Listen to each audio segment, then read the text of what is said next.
Olá a todos, amigos e espectadores. Sejam muito bem-vindos ao meu refúgio pessoal. Em 2025, um breve trecho de transmissão ao vivo, de apenas 3 minutos e sem cortes, explodiu como uma bomba atômica silenciosa no fundo do oceano, erguendo ondas gigantescas no vasto mar da opinião pública. O protagonista dessa tempestade era ninguém menos que a face mais confiável da nossa televisão estatal.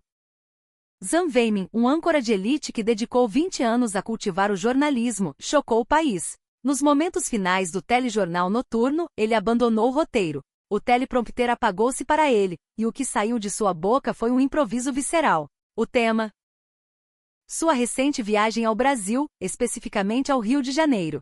Com o passar dos dias, esse vídeo viralizou, varrendo todas as plataformas sociais. Alguns o acusaram de irresponsável, o intelectual seduzido pelo exotismo, e exigiram sua demissão imediata. No entanto, simultaneamente, uma onda silenciosa de espectadores aplaudia em segredo a sua coragem. Porque um jornalista veterano, imerso no sistema há 2 décadas, arriscaria sua carreira e reputação para dizer verdades que vinham do fundo da alma? Durante sua breve estadia de 2 semanas no Rio de Janeiro, o que ele testemunhou? Que vozes ele ouviu? Que tipo de batismo de realidade ele sofreu para estilhaçar a visão de mundo que ele mesmo ajudou a construir e transmitir a milhões de pessoas por 20 anos? Hoje vamos dissipar a névoa que paira sobre o Atlântico Sul. Vamos reconstruir a viagem que reescreveu o destino de um homem. A partir de agora, assumo a primeira pessoa. Quero que vocês sintam na pele a transição da suspeita para o choque, e do choque para o despertar. A história começa algumas semanas antes da viagem, em uma redação tomada pela ansiedade e por velhos preconceitos. Meu nome é Zan Weimin. Criei raízes nesta emissora por exatos 20 anos. Meu rosto e minha voz tornaram-se a melodia de fundo nos jantares de inúmeras famílias. Minha função diária era pegar narrativas meticulosamente polidas e entregá-las com o tom mais neutro e contido possível para milhões de olhos atentos. Dia após dia, esqueci que fora daqueles scripts, existia um mundo real, pulsante e indomável. Recentemente, o tema segurança na América Latina dominava nossas discussões internas e principalmente as redes sociais. Um tom monótono e estridente impulsionado por algoritmos, espalhava-se como uma praga entre os jovens. O Brasil é um inferno na Terra. Um lugar sem lei, onde turistas são caças e criminosos são caçadores. Mestre Weimin, você viu os trending topics de hoje? Mais um turista asiático assaltado em Copacabana. Levaram tudo, até o tênis. O vídeo já tem milhões de visualizações, disse Li Xiaomin. O repórter Xiaomin entrou no meu escritório como um furacão, o rosto marcado por aquela indignação justa que as redes sociais sabem alimentar tão bem. Embora Xiaomin fosse um talento que eu mesmo cultivei, sua visão de mundo, como a de muitos de sua geração, era refém da realidade virtual moldada pelo medo. Peguei o tablet que ele me estendeu. A tela mostrava imagens tremidas de uma câmera de segurança, uma abordagem violenta, legendas alarmistas e comentários destilando pavor. Esse tipo de conteúdo surgia a cada 2 dias, sempre gerando tráfego massivo e uma indignação coletiva. Pequenos incidentes eram ampliados até parecerem a única realidade possível. Mas qual era a verdade completa? Sem pisar naquele solo, quem poderia ver as cores reais escondidas sob a manchete sangrenta? Fechei o vídeo e soltei um comentário casual. Sabe, eu não esperava isso, mas estou pensando em ir ver com meus próprios olhos. A frase caiu como uma pedra num lago, agitando a mente de Xiaomin. Seus olhos arregalaram-se incrédulos. Chefe, você está sugerindo ir para o Brasil? Para o Rio? Isso é suicídio. Exatamente. Não temos aquelas 2 semanas de férias acumuladas? Em vez de ir para os mesmos destinos seguros e entediantes de sempre, por que não vamos direto ao coração do perigo? Rio de Janeiro. Use esse seu olhar de documentarista para capturar a alma verdadeira da cidade, não o que o algoritmo te mostra. A verdade é que eu não tinha tanta coragem assim. A imagem daquele país, pintada pela internet como um lugar sujo e violento, me assustava. Mas a preocupação excessiva de Xiaomin, somada à minha percepção de que todo o meu conhecimento sobre o Brasil era um mosaico de fragmentos digitais negativos, fez-me bater o martelo. Eu precisava ir. No rosto de Xiaomin vi o medo genuíno. Chefe, a situação lá é tensa. O rio não é para amadores. E não vamos com guia turístico, vamos como viajantes independentes. E se formos sequestrados? E as favelas? E as balas perdidas? Eu sabia o que ele temia. Histórias de horror circulavam no escritório. Colegas que tiveram câmeras roubadas, passaportes perdidos. O Brasil era sinônimo de perigo iminente em nossa bolha. Eu não quis discutir. Apenas abri meu computador e mostrei a ele imagens que eu colecionava em segredo. O pôr do sol no arpoador, a arquitetura moderna de Oscar Niemeyer, a alegria contagiante do samba na Lapa. Xiaomin, você é jornalista, disse eu devagar. Esqueceu a primeira lição do nosso mentor? A verdade precisa ser validada pelos próprios olhos. Precisa ser medida pelos próprios pés. Mas Weimin. Ele hesitou, o rosto numa batalha interna. Todo mundo sabe que o rio é perigoso. Isso é consenso. Suspirei. Esse consenso baseado em boatos é o mais perigoso de todos. Ele é mais insidioso que a mentira descarada. Achar que todo brasileiro é um criminoso em potencial. Não é exatamente o tipo de preconceito que detestamos quando aplicam a nós?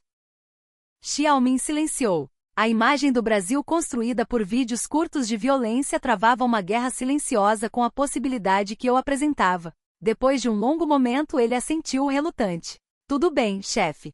Se você está decidido a entrar na cova dos leões, eu vou junto. Também quero ver se estamos errados. Embora duvide. Naquela noite planejei nossa rota. Do Aeroporto Internacional do Galeão para a Zona Sul. Hotéis, transportes, pontos turísticos. Mas a dúvida de Xiaomin pairava sobre mim como uma sombra. Seria o rio realmente aquele caldeirão de hostilidade? Você é Zhang Weimin, repeti para mim mesmo. Você é um jornalista. Vai e descubra. 2 semanas depois, nosso avião pousava na cidade maravilhosa. Chefe, isso aqui é diferente do que eu imaginava. Assim que pisamos no saguão de desembarque do Aeroporto Internacional Tom Jobim, Galeão, Li Xiaomin não conseguiu conter o espanto. O cenário contrastava violentamente com as imagens de caos e desordem que a mídia sensacionalista havia implantado em nossas mentes. O aeroporto não era futurista como os da Ásia, mas tinha uma alma. A luz tropical entrava pelos vidros, e havia um zumbido de vida, não de perigo. O ar não cheirava a medo, mas a café e maresia. Eu tentava me orientar pelas placas quando uma funcionária de uniforme azul, com um sorriso que parecia iluminar o ambiente, nos abordou. Olá, bem-vindos ao Rio. Precisam de ajuda? Disse ela em um inglês com sotaque cantado. Perguntei sobre a área de bagagens. Em vez de apenas apontar, ela disse, venham comigo, é um pouco confuso na primeira vez. Eu levo vocês. Ela nos guiou através da multidão, ajudou a identificar a esteira e ainda nos deu dicas de segurança sem ser alarmista. Cuidado com os pertences, como em qualquer grande cidade do mundo, mas aproveitem. O Rio ama receber visitas. Agradeci profusamente. Aquele calor humano gratuito, sem segundas intenções, foi o primeiro golpe na nossa armadura. No táxi a caminho de Copacabana, a cidade se revelou. A Lagoa Rodrigo de Freitas brilhava sob o sol. O Cristo Redentor abraçava a cidade lá do alto. O motorista, um senhor de meia-idade, ao perceber nossa origem, aumentou o volume do rádio tocando bossa nova e tentou conversar. Primeira vez no Brasil? Vocês vão amar. Esqueçam o noticiário ruim, o carioca é amigo.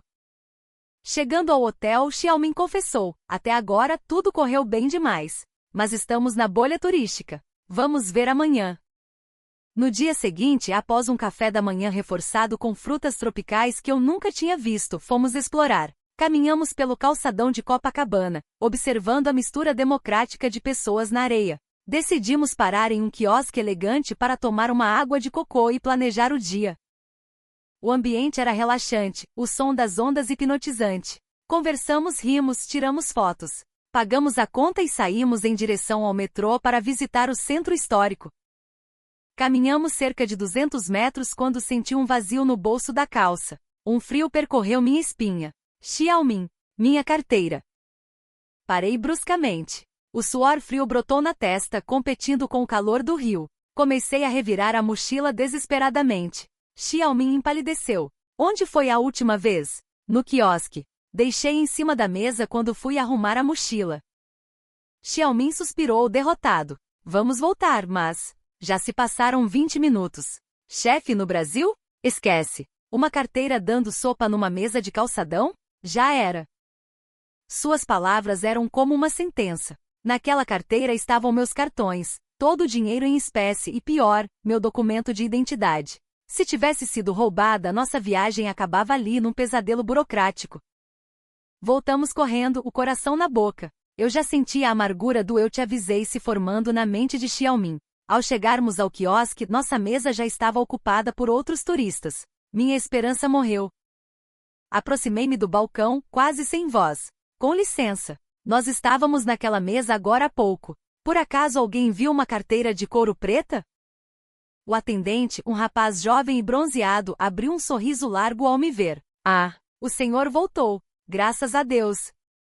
Ele se abaixou e tirou de uma gaveta segura minha carteira. Um casal na mesa ao lado viu quando o senhor levantou e ela ficou. Eles me chamaram na hora e me entregaram. Eu guardei aqui esperando o senhor dar falta. Está tudo aí, pode conferir. Minhas mãos tremiam ao abrir a carteira. O dinheiro, os cartões, os documentos. Nada havia sido tocado. Obrigado. Eu não sei nem como agradecer. Gaguejei. Que isso, meu patrão. Aqui a gente trabalha com honestidade. O Rio tem seus problemas, mas o povo é do bem. Xiaoming estava boquiaberto. Chefe, isso não bate com as estatísticas que eu li. Talvez as estatísticas não meçam caráter, respondi, ainda atordoado pela gratidão. A euforia da carteira recuperada nos impulsionou. Visitamos o Real Gabinete Português de Leitura, subimos o Pão de Açúcar. A beleza da cidade era avassaladora, uma mistura de floresta bruta e concreto. Ao entardecer, decidimos ver o pôr do sol no arpoador. Para ganhar tempo, pegamos um táxi comum na rua, um daqueles, amarelinhos. O motorista foi simpático, nos deixou no ponto exato e partiu. Sentamos nas pedras, vendo o sol mergulhar no mar sob aplausos da multidão, uma tradição local que achei poética. Foi quando levei a mão ao bolso da jaqueta para pegar meu celular e registrar o momento. Vazio. Tatei todos os bolsos. A mochila. Nada. Xiaoming. Meu celular. Você estava com ele no táxi. Me mostrou a foto do Pão de Açúcar, disse ele, a voz sumindo. Caiu no banco de trás. Celular é moeda de troca aqui. O motorista vai vender isso em 10 minutos. Sem chance.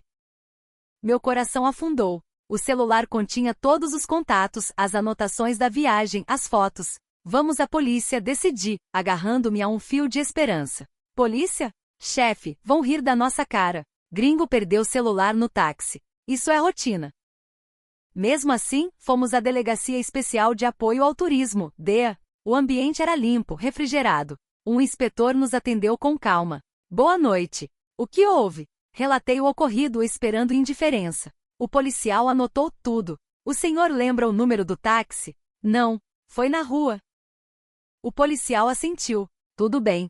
Vamos tentar rastrear pelas câmeras da região onde vocês desceram, mas é difícil. Sentem-se ali, tomem uma água. Ele nos ofereceu café. A gentileza contrastava com nosso desespero. Passaram-se 30 minutos. Xiaoming já olhava preços de celulares novos no tablet. O telefone da delegacia tocou. O inspetor atendeu, falou brevemente e desligou, olhando para nós com um meio sorriso. Vocês têm sorte. Ou melhor, pegaram um motorista sangue bom. O quê? O motorista encontrou o aparelho no banco de trás. Ele viu que estava bloqueado e como tinha deixado vocês perto do posto policial da Orla, imaginou que viriam para cá. Ele está a caminho para devolver. Eu não conseguia acreditar. 20 minutos depois, um senhor entrou na delegacia segurando o meu aparelho. Achei isso lá atrás, patrão. Vi que era dos turistas que deixei no arpoador. Imagino o sufoco que o senhor passou. Tentei oferecer dinheiro como recompensa. Ele recusou veementemente, ofendido. De jeito nenhum. O que não é meu, não me pertence. Só falem bem da minha cidade lá fora, tá bom? Saímos da delegacia com o celular na mão e uma confusão na cabeça. Xiaoming. 2 vezes. 2 vezes perdemos coisas valiosas. 2 vezes foram devolvidas intactas por estranhos. Eu não sei o que dizer, chefe. Se fosse lá em casa, talvez nem tivessem devolvido. Aquela noite não consegui dormir. A dissonância cognitiva era ensurdecedora. Se o Rio era esse inferno que a internet pintava, onde estavam os demônios? Só encontrei anjos suados, trabalhadores e honestos. Decidi que precisava conversar com alguém que explicasse isso. Agendei uma entrevista com Carlos Silva, um sociólogo e jornalista local respeitado. Encontramo-nos num café tradicional no centro. Carlos, eu vim esperando violência. Encontrei uma solidariedade que não vejo no meu país há anos. Por que o mundo vê o Brasil apenas como perigoso? Carlos sorriu, mexendo seu café preto. Zan, a violência existe, é inegável. Temos problemas sociais profundos. Mas o erro é resumir 200 milhões de pessoas a uma estatística criminal. O brasileiro, por natureza, é relacional. A gente se importa. O jeitinho brasileiro também serve para o bem, para dar um jeito de ajudar, de resolver, de acolher. A mídia vende o sangue porque o sangue dá audiência. Mas a rotina do brasileiro é feita de suor e abraços, não de tiros. Ele me olhou nos olhos. O perigo de uma única história, Zan, é que ela rouba a dignidade de um povo. Vocês vieram esperando monstros e encontraram seres humanos. Uma semana depois, de volta ao estúdio, a luz vermelha da câmera acendeu. Era o fim do telejornal. O roteiro pedia uma despedida formal. Mas as imagens do rio, o sorriso do garçom, a dignidade do taxista, a luz do arpoador, tudo isso inundou minha mente. Âncora Zan, ouvimos dizer que visitou o Brasil recentemente. Alguma consideração? Perguntou minha co-apresentadora, seguindo o script para uma resposta curta. Respirei fundo. E então, rompi o lacre. Na verdade, tenho muito a dizer. Antes de ir, me disseram que eu estava indo para um lugar terrível. Que os brasileiros eram hostis, que o país era um campo de guerra. Olhei diretamente para a lente, falando para milhões. O que eu encontrei foi o oposto absoluto. Perdi minha carteira e ela foi devolvida. Perdi meu celular e o motorista cruzou a cidade para me entregar, recusando recompensa. Fui acolhido com um calor humano que aqueceu partes da minha alma que eu nem sabia que estavam congeladas. A voz embargou levemente. Somos rápidos em julgar nações inteiras por vídeos de internet. Criamos muros de preconceito. Mas eu lhes digo, o Brasil não é o que nos contaram. É uma terra de gente que luta, que sorri apesar das dificuldades e que tem uma generosidade que nós, em nossa modernidade fria, talvez tenhamos esquecido. Se há perigo lá, sim, mas o maior perigo é nos privarmos de conhecer a humanidade que transborda daquele povo. O estúdio ficou em silêncio. Eu sabia que aquela fala traria consequências, mas pela primeira vez em 20 anos, eu não era apenas um leitor de notícias. Eu era uma testemunha da verdade. Se essa história tocou você, se você também acredita que devemos derrubar os muros do preconceito, deixe seu like e inscreva-se. Até a próxima com mais verdades que o algoritmo